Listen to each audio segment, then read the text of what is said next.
हमारे eminent speaker professor doctor L C. Sahu, doctor Farooq Dixit, doctor Ram Ashish Srivastava, doctor Kailash Kumar, professor doctor M K. Sharma साहब के हमारे बाहर से आए हुए मेहमान और सभी स्टूडेंट्स, मैं आप सभी का शिक्षा विकास और पंडित प्रोफेसर कॉलेज की तरफ से हार्दिक वंदन अभिनंदन करता हूँ।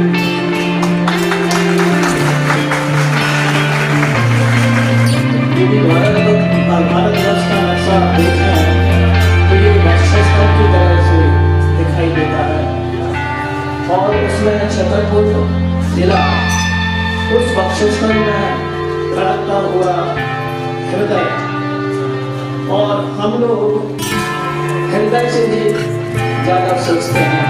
आज का जो विषय है role of law in communicating self discipline in youth, और मुझे थोड़ा सा ये भी दायित्व दिया गया है कि मैं इस कॉलेज या शिक्षा प्रदान समिति का संक्षिप्त इतिहास परिचय आपको सन 1961 में हुआ था, और ये संस्था एडवोकेट्स के द्वारा बनाई गई थी।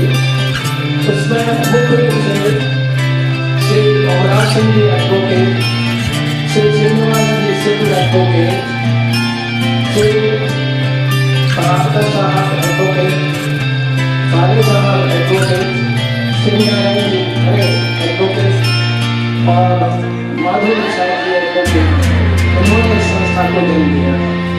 ये संस्था एडवोकेट्स के द्वारा तैयार की गई। जब ये संस्था बनी तब हम लोगों के पास जो फीस करने की रही थी, सन 70 में लॉकडाउन किया था, स्टूडेंट के सन 70 के आसपास। उस समय हम लोग यहाँ जाकर के जो चैम्बर द्वारा दिया जाता है वहाँ जाकर के पढ़ा करते।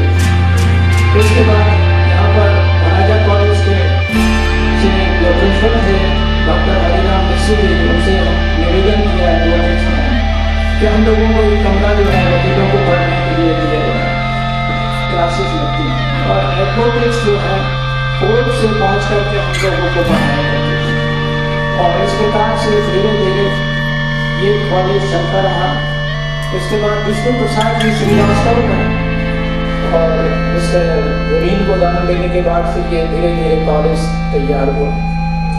तो ये कंसेप्ट प्रोजेक्ट है, और आज हमारे पास जो कॉलेज में है करीब 10 एकड़ जमीन है। मरोवा कॉलेज के पास 4 मंजिला बिल्डिंग हमारी तैयार हो चुकी है, जिसमें करीब इंडोर स्टेडियम तैयार हो गया है, गर्ल्स हॉस्टल भी तैयार हो गया है। और ये सब हमारे जो लोगों ने नाम लिए उनकी तपस्या और त्याग का फल है कि आज हम इस कॉलेज में शिक्षित हैं। तो मैं जो जिन्होंने संस्था को जन्म दिया था उनको मैं श्रद्धा अर्पित करता हूँ, क्योंकि आज वो हमारे देश में नहीं है, लेकिन उनकी याद वो कॉलेज तैयार रखेगा और इस तरह से वो अपना ज्ञान आज का दिन नहीं बोलूँगा, लेकिन लॉ क्या है, नियम क्या है। नियम जो है जीवन को व्यवस्थित करने के लिए बनाया गया, समाज को व्यवस्थित करने के लिए बना। ये पूरा ब्रह्मांड अगर आप देखें तो ये सब नियम से चल रहा है।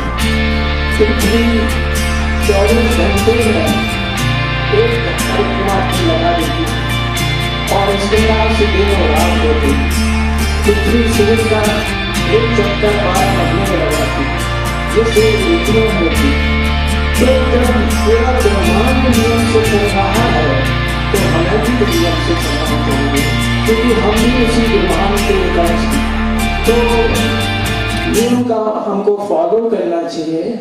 और स्टूडेंट्स के लिए मेरा एक संदेश है कि यदि आप सफलता पाना चाहते हैं तो सबसे पहले आपको अपना डेस्टिनेशन चुनना चाहिए। हमको जाना कहाँ है, हमारा उद्देश्य कहाँ है, हम एडवोकेट्स बनना चाहते हैं, सिविल जज बनना चाहते हैं, हाई कोर्ट जज बनना चाहते हैं, एक डेस्टिनेशन जो है आप तैयार कीजिए कि हमको यहाँ पहुँचना है। इसके बाद दूसरा जो हमारा स्टेप है वो है डिटर्मिनेशन, संकल्प शक्ति। यदि आप डिटर्मिनेट हो जाएंगे तो कोई ऐसी ताकत नहीं है जो आपको रोक सके।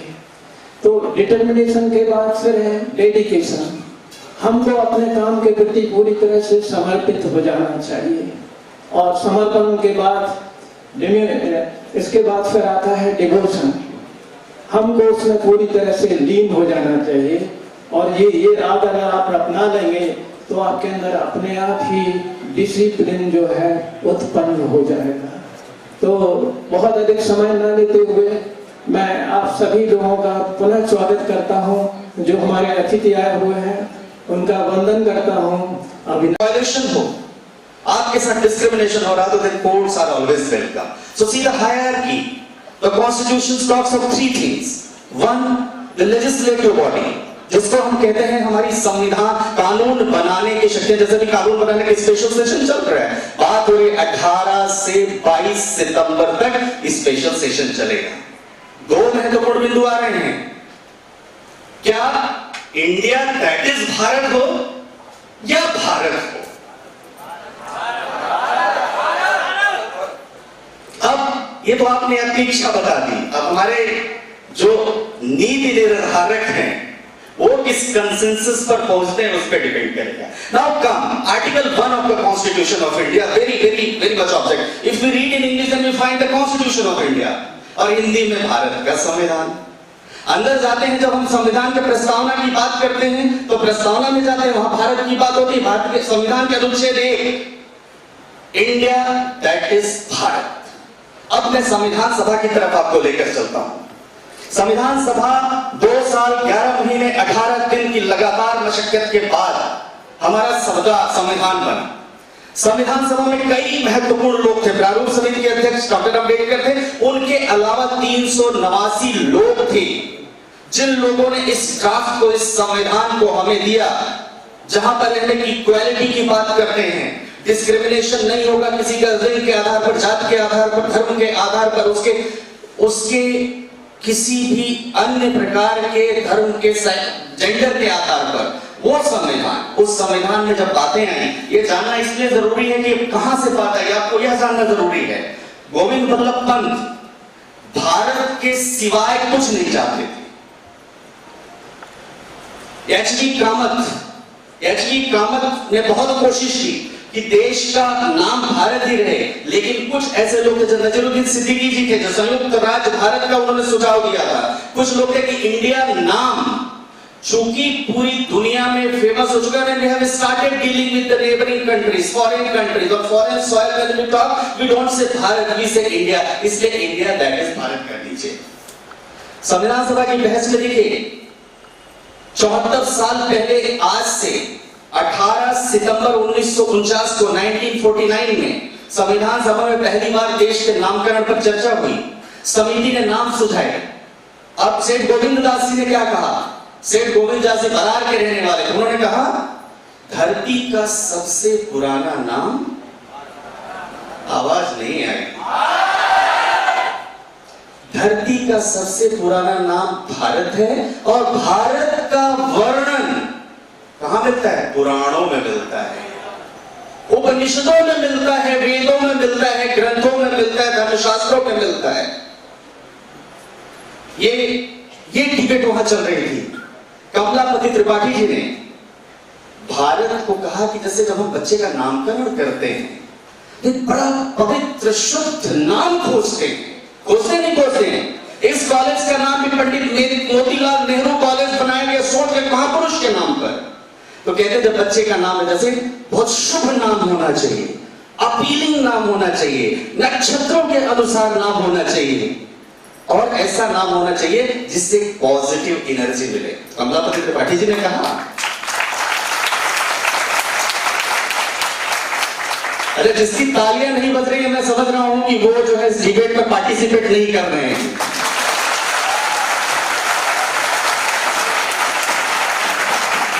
अब किसी बात पर हमारे भदौरिया साहब हमारे सीनियर है सर, आपको ताली बजाने की जरूरत नहीं, आपको आशीर्वाद देने की जरूरत है। इसीलिए देखिए बहुत इंपॉर्टेंट है, we all are law students. कभी आप संविधान सभा की बहस उठाइए, लॉ तो हम पढ़ रहे हैं, इंडियन पिनल कोड पढ़ रहे हैं, क्रिमिनल प्रोसीजर कोड पढ़ रहे हैं, इंडियन एविडेंस एक्ट पढ़ रहे हैं, और अभी जो हमारा कानून आ रहा है भारतीय न्याय संहिता, भारतीय नागरिक सुरक्षा संहिता, भारतीय साक्ष्य संहिता, ये सब जब हम बात करेंगे ही, लेकिन संविधान सभा की बहस इसलिए जरूरी है पढ़ना हमें, क्योंकि क्या क्या डिबेट्स हुई, हमारे महापुरुषों ने क्या क्या डिस्कशन किया, कैसे कैसे डिस्कशन किया, कैसे इतना बड़ा मसौदा बन के तैयार हुआ, ये जानना हमें जरूरी है। इसलिए उसको पढ़ते हुए, उसको जानते हुए आगे बढ़ें।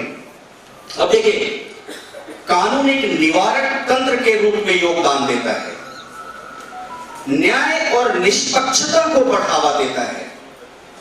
समझना जरूरी है कि फंडामेंटल राइट के साथ फंडामेंटल ड्यूटीज भी हैं, हमारे मौलिक अधिकार हैं तो मौलिक का पालन भी करना चाहिए, अधिकारों के साथ साथ कर्तव्यों की भी बात होनी चाहिए। अब शैक्षिक आधार पर सबसे पहला न्याय शास्त्र चाणक्य का, उन्होंने चंद्रगुप्त मौर्य को अनुशासन दिया। जिस अनुशासित समाज की बात हम बात कर रहे हैं, युवाओं के बीच में डिसिप्लिन का होना, रोल ऑफ लॉ, उसको डिसिप्लिन करने, उसको अनुशासित करने के लिए, रेगुलेट करने के लिए, चलाने के लिए होना चाहिए। हम सब अनुशासित तरीके से, एक सिंपल एग्जांपल, हम सब बड़े अनुशासित तरीके से धैर्य से एक दूसरे को सुन रहे हैं, दिस इज कॉल्ड डिसिप्लिन। यानी अगर हम लोग एक दूसरे से बात करने लगते, सब गॉसिप करने लगते, तो वो अनुशासन का अभाव होता।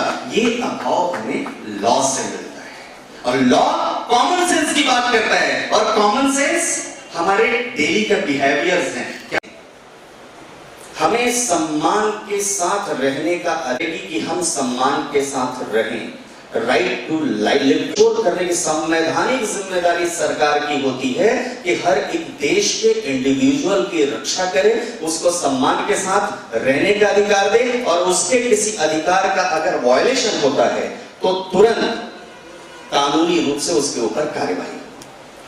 Article 22 protection against arrest detention in certain cases, यानी एक ही केस के लिए 20 जगह गिरफ्तार नहीं किया जाएगा सेम मुकदमा लगा के, वो आर्टिकल 22 बात कहता है। Article 23 prohibition of traffic in human being, force laws, जो लेबर लॉज बच्चों को प्रोटेक्ट करने के लिए नियत, इस बात करता है। Prohibition of employment of children in factories, factories में बच्चे काम नहीं कर सकते हैं। आर्टिकल 25 बात करता है right to freedom of religion. इसके आसपास बड़ी सारी डिबेट होती है। जब भारत के संविधान के अनुच्छेद 25 की बात करते हैं, कहते हैं ये हमारा फंडामेंटल राइट है, हमें अपने धर्म का पालन करने की इजाजत होना चाहिए। तो प्रैक्टिस प्रोपोगेट की बात वो करता है। प्रोपोगेट माने धर्म का पालन करना, प्रैक्टिस माने धर्म का पालन। लेकिन कुछ कुछ उसमें बड़े सारे इलस्ट्रेशंस आए, बड़े सारे जजमेंट आए। एएन रे की एक जजमेंट आई थी 5 जजेस बेंच की, भदौरिया साहब समझेंगे उसको, कि एएन रे ने जब 5 जजेस बेंच की जजमेंट, उन्होंने कहा कि article 25 only gives you right to follow your religion, practice your religion, propagate your religion, बाकी चीजों की इजाजत नहीं देता। आर्टिकल 26 कल्चरल और एजुकेशनल राइट्स की बात करता है। हमारा कल्चरल, हमारी जो संस्कृति है, हमारा जो संविधान है, हमारे जो संवैधानिक दायित्व हैं, हम उनका पालन करें। 27 freedom as to payment of taxes, उसकी बात करता है। 28 रिलीजियस वर्सेस, इंपॉर्टेंट पहलू एक हम आपसे डिस्कस करेंगे। ये हो गया फंडामेंटल। जब मैम रीवा में थी आदरणीय डॉक्टर तिवारी, तो उस समय एक लेक्चर हुआ था, वहां पर हम लोग मौलिक कर्तव्यों की बात की थी। ये कर्तव्य आपको पालन करने के, जैसे घर में हम माँ के पांव छूते हैं, पिता के पांव छूते हैं, बड़े भाई के पांव छूते हैं, ये हमारा मौलिक कर्तव्य है। मौलिक हम लगा देते हैं, हमारा कर्तव्य है। उसी तरह से संविधान के अनुच्छेद 51 में स्वर्ण सिंह कमेटी के द्वारा कुछ कर्तव्यों की भी बात कही गई। क्या? Abide by the Constitution and respect national flag and national anthem, यानी संविधान का पालन करेंगे, और जो हमारा राष्ट्रीय ध्वज है और हमारा राष्ट्रगीत है, राष्ट्रगान है, उसका हम सम्मान करेंगे। यानी अगर राष्ट्रगीत बज रहा है, आप नहीं खड़े होते हैं, तो ये आपका मौलिक कर्तव्य नहीं है, आपको सम्मान में खड़े होना है। Follow ideals and freedom struggles, जो आइडियल्स हैं, फ्रीडम स्ट्रगल्स, जो हमारे फ्रीडम फाइटर्स ने जो संविधान लिया, वो फॉलो करने की बात करता है हमारा मौलिक कर्तव्य। Protect sovereignty and integrity of India. Bharat की सहिष्णुता, भारत की सॉवरेनिटी, भारत की इंटीग्रिटी, ये हमारे को प्रोटेक्ट करने की बात कर्तव्यों में कही गई है। कंट्री को डिफेंड करने की और नेशनल सर्विस करने जब कभी भी जरूरत है। युद्ध जैसी स्थिति आई, अभी कोविड आपने देखा, कोविड के समय कितने सारे लोग घरों से कभी कोई खाना खिला रहा है, कोई रेमडेसिविर इंजेक्शन की व्यवस्था कर रहा है, कोई सिलेंडर की व्यवस्था कर रहा है, कोई कुछ कर रहा है। वो मौलिक कर्तव्य थे हमारे, वो कर्तव्य हमारे देश में प्राचीन पुरातन सनातन काल से चला आ रहा है, सदियों से चला। तो बड़ी लंबी डिबेट शुरू हो गई है अब तो तमाम, क्योंकि रिलीजियस लाइंस पे बढ़ गई हैं, पॉलिटिशियंस को रिलीजन ज्यादा दिखता है, कंट्री कम दिखती है। डाइवर्सिटी के बाद या कोविड के समय the unity which have seen, the service which have seen, the accountability which have seen towards the general public, the society, वो बड़ा इंपॉर्टेंट था, वो हमारे अंदर इनबिल्ट है। उसके बाद भारत ऐसे ही G20 कंट्रीज का इतना बड़ा कॉन्फ्रेंस नहीं कर रहा है, दुनिया के उन सभी देशों में हमारे देश की वैक्सीन गई जहां वैक्सीनेशन नहीं था। ये भारत का गौरव है, इसमें हमारे साइंटिस्ट के लिए तालियां बजनी चाहिए। ये ऐसी, और हमारे साइंटिस्ट फेल हो गए और कोविड वैक्सीन पास। वो हमारे साइंटिस्ट ने चीट द चीटर वाले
the Pandit Motilal Nehru PG Law College and Research Center, who has clubbed all of us for the national seminar on role of law inculcating self-discipline in youth. सर्वप्रथम मैं सभी अतिथियों का आज के कार्यक्रम में स्वागत करता हूं। कृपया जोरदार तालियों से उनका स्वागत करें।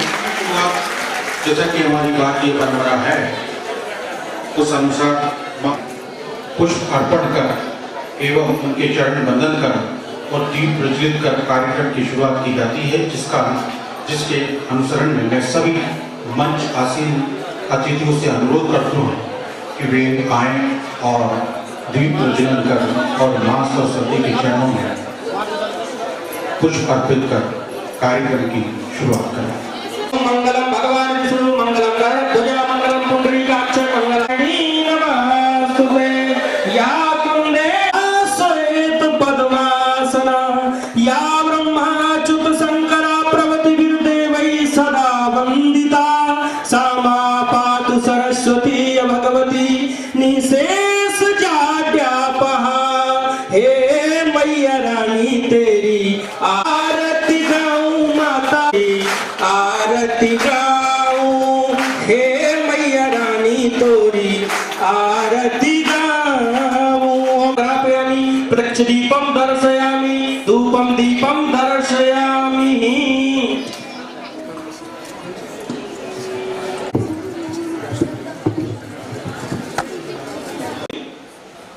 उसका आत्मसात किया जाना बहुत आवश्यक ही नहीं अनिवार्य है। जो लिखा हुआ है आप सब पढ़ रहे, role of law including self discipline in youth के बारे में आप बैठे हैं, स्वानुशासन के बारे में बात करना है, किस तरह से आप आज इस बात की सबसे बड़ी आवश्यकता है, न केवल लॉ के क्षेत्र में, मैं तो कहता हूँ समाज के प्रत्येक क्षेत्र में। ये अवस्था आपकी ऐसी है जिसे हम युवा कहते हैं। युवा का उल्टा आप सब जानते हैं, हमारे शुक्ल जी बैठे हैं, वायु होता है और वायु के वेग के सामने अच्छे नहीं टिकते, लेकिन उस वेग को नकारात्मकता से सकारात्मकता की ओर परिवर्तित करने का काम हम सब का है। उसमें हम सब हैं, विश्वविद्यालय भी हैं, महाविद्यालय भी हैं और यहाँ बैठे हुए आप सब भी हैं और शिक्षा जगत से जुड़े हुए लोग भी। आत्मानुशासन व्यक्ति को सफलता की उन सीढ़ियों की ओर अपने आप ले जाता है, जिसके लिए आपको तुलनात्मक दृष्टि से यदि लापरवाही ढंग से कोई भी लक्ष्य हासिल करना चाहेंगे तो आपको कठिन लगेगा, लेकिन सेल्फ डिसिप्लिन आत्मानुशासन ही वह भाव है जो व्यक्ति को शून्य से शिखर तक ले जाता है। बहुत सारे एग्जाम्पल्स हैं, उनके उदाहरण देकर के यहाँ समय, क्योंकि मैं ज्यादा समय नहीं लूंगा, आप सबका विधि बात सुनना चाहूंगा। एक उदाहरण देते हैं, किसी का भी आप यहाँ बैठे हैं, बुंदेलखंड की भूभाग पर बैठे हैं, महाराजा छत्रसाल की। आप महाराजा छत्रसाल जिनके नाम से विश्वविद्यालय भी है, देश में उन्हें जाना भी जाता है, दक्षिण में शिवाजी, यहाँ छत्रसाल आप कहेंगे, छत्रसाल का स्वानुशासन, उनके बारे में, उनके संदर्भों के बारे में हो सकता है नई पीढ़ी ने पढ़ा हो, ना पढ़ा।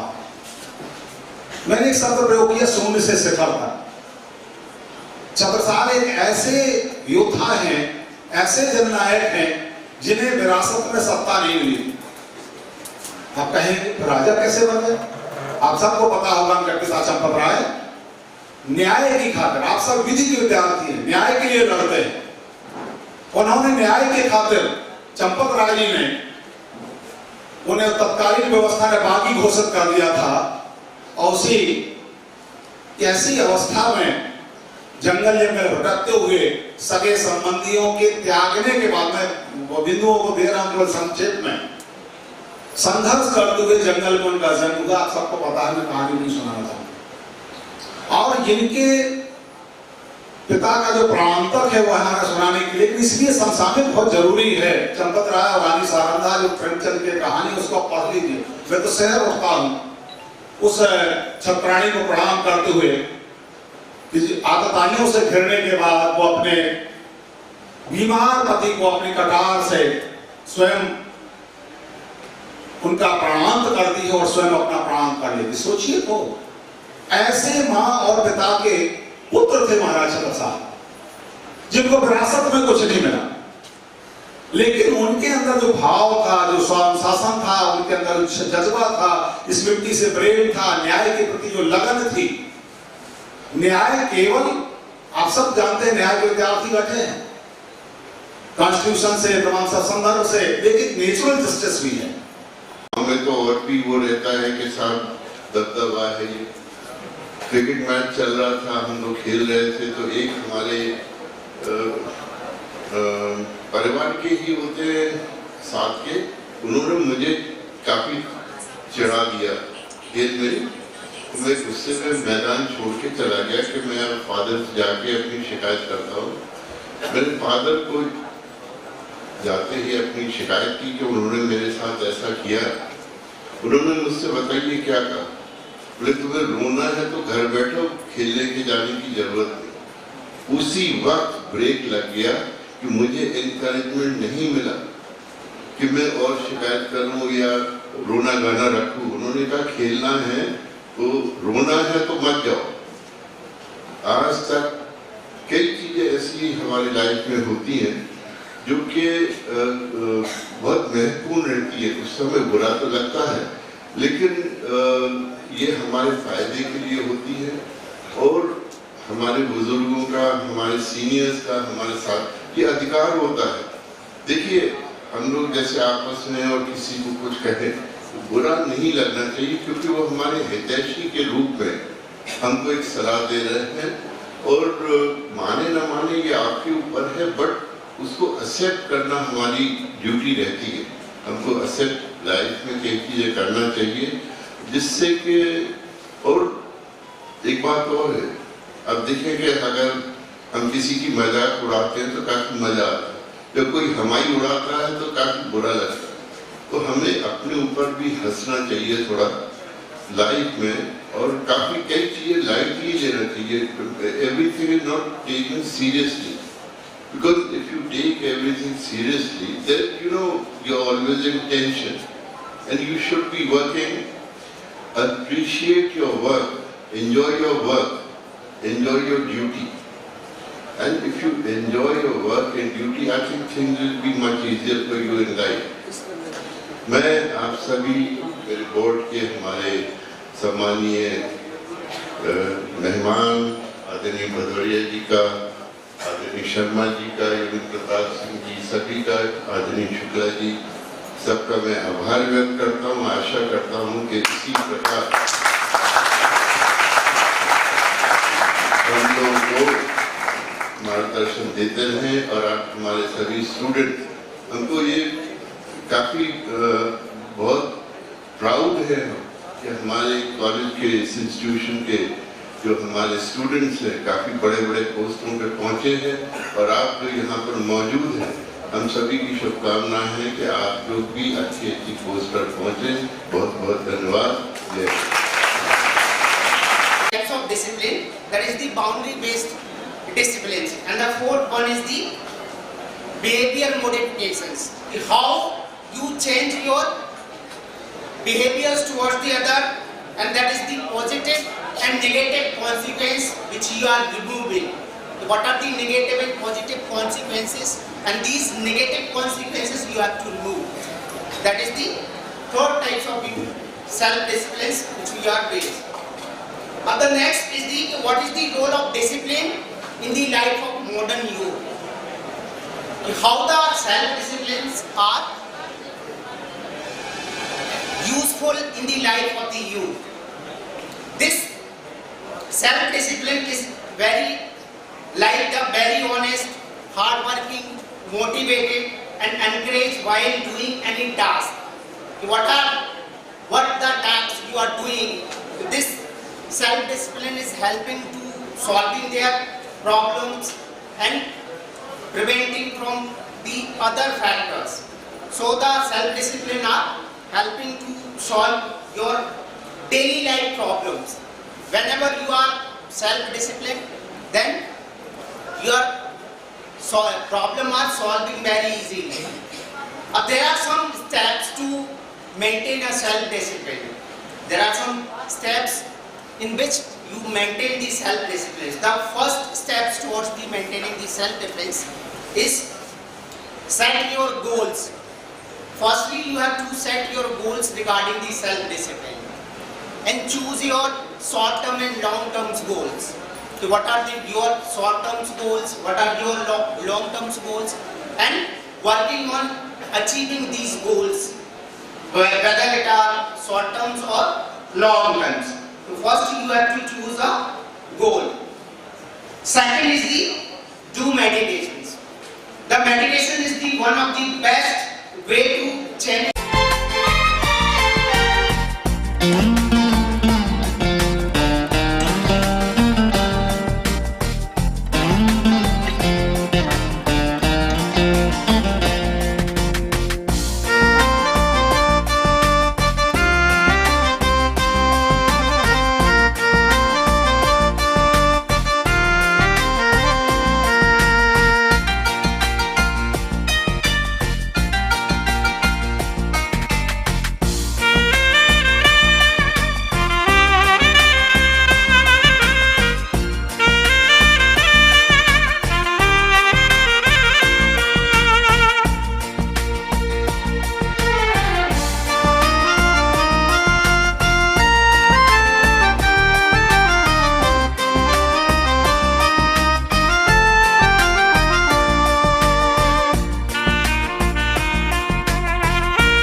साथ ही मैं यहाँ उपस्थित सभी छात्र और छात्राओं का भी आभार व्यक्त करता हूँ कि उन्होंने स्वास्थ्य का नियंत्रण यहाँ पर दिखाया। 2-4 छात्र छात्राएं हो सकते हैं जिन्होंने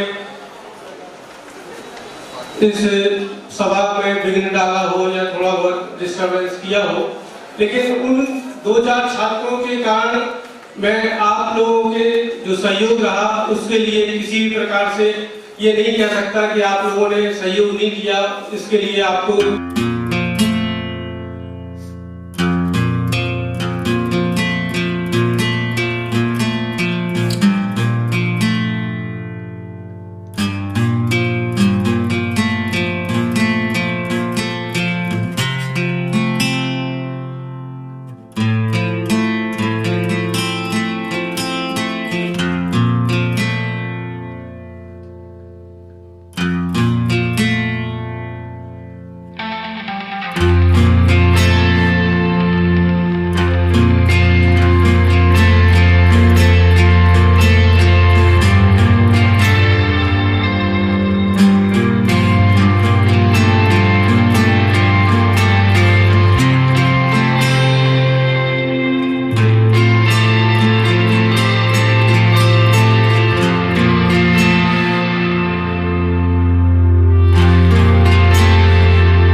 अपनी शरण में ले लो राम, ले लो राम मुझे अपनी शरण में ले